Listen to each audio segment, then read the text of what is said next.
Show में आज हम बातचीत करने वाले हैं एस्कॉर्ट्स कुबोटा से रिलेटेड कुछ फैक्ट्स को लेकर। दरअसल कंपनी की शुरुआत एस्कॉर्ट्स कुबोटा नहीं हुई थी, एस्कॉर्ट्स के तौर पर इसकी शुरुआत हुई थी।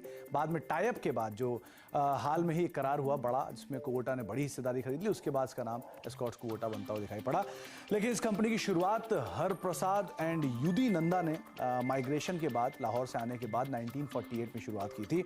और इस कंपनी ने शुरुआत की थी तब ये एग्री डिवीजन के अंदर, एग्री मशीनरी डिवीजन के अंदर कामकाज करते थे, जो कि गोइट्स इंडिया, गोइट्स जर्मनी की जो कंपनी है उसके साथ मिलकर गोइट्स इंडिया के नाम से शुरुआत होते हुए दिखाई पड़ी होगी।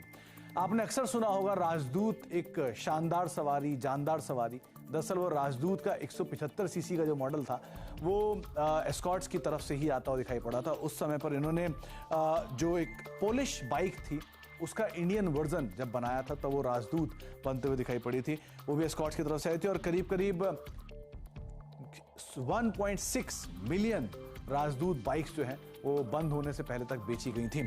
एस्कॉर्ट्स के साथ और भी बहुत सारे इंटरेस्टिंग फैक्ट हैं कि धीरे धीरे जब एक्सपोर्ट ने एक्सपैंड करना शुरू किया तो ये बहुत सारे बिजनेसेस के अंदर चले गए, जिसमें एक ज़माने में ये रेलवेज के पैसेंजर जो कोचेज़ होते हैं उनके लिए शॉकर्स भी प्रोवाइड कराती थी। इसके अलावा एक इंटरेस्टिंग फैक्ट ये भी है कि 1980s में जब लंदन के एक बड़े बिजनेसमैन लॉर्ड स्वराज पॉल ने एक होस्टाइल बिड भी डाली थी कंपनी के लिए, तब नंदा साहब ने बड़े ही तरीके से उसको हैंडल किया था। तो वो भी एक इंटरेस्टिंग फैक्ट है। एक समय पे ऐसे भी दिन एस्कॉर्ट्स की तरफ से देखे गए हैं। 1985 में यामाहा मोटर्स ने कंपनी के साथ एक करार किया जिसके तहत RX 100, जो कि बहुत ही प्रचलित बाइक थी उस समय की, वो भी एस्कॉर्ट्स की तरफ से ही लॉन्च होते हुए दिखाई पड़ी थी। और एक और इंटरेस्टिंग फैक्ट ये भी है कि एस्कॉर्ट्स एक समय पर एस्कॉर्ट हॉस्पिटल ओन करता था। इसके अलावा एस्कोटेल के नाम से आपने कई बार सिम भी देखे होंगे, मोबाइल सिम, वो भी एस्कॉर्ट्स ओन करता था। फोर्ड ट्रैक्टर्स एक समय पर एस्कॉर्ट्स के पास होते थे। यामाहा बाइक्स कंपनी ने लॉन्च की थी। ऑटो के शॉकर्स बनाने में इनका बहुत ही प्रोमिनेंट रोल था। रेलवेज कंपोनेंट के लिए कंपनी कामकाज करती थी। कंस्ट्रक्शन इक्विपमेंट में कंपनी आज भी कामकाज करती है। एक्सरे मशीन के लिए भी एस्कॉर्ट्स कामकाज करती थी और साथ साथ हीटिंग एलिमेंट भी एस्कॉर्ट्स बनाती थी। तो इस तरह के अनरिलेटेड बिजनेस थे जो कि कंपनी के लिए काफ़ी बड़ा डेट भी बना गया, काफ़ी इश्यूज भी हुए।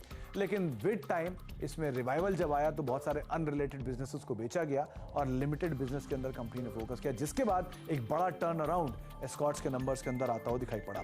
एक और इंटरेस्टिंग फैक्ट ये भी है कि जो कंपनी के चेयरमैन साहब रहे थे राजन नंदा साहब, उनकी वाइफ रितु नंदा मशहूर एक्टर राज कपूर की बेटी हैं। और एक और इंटरेस्टिंग फैक्ट उनसे रिलेटेड ये भी है कि जो रितु नंदा जी हैं वो गिनीज वर्ल्ड रिकॉर्ड होल्ड करती थी 17,000 LIC की पेंशन प्लान बेचने का एक ही दिन में। तो इस तरह के कुछ इंटरेस्टिंग फैक्ट एस्कॉर्ट या एस्कॉर्ट रिलेटेड फैमिली से आए। कुछ और फैक्ट लेकर आते रहेंगे।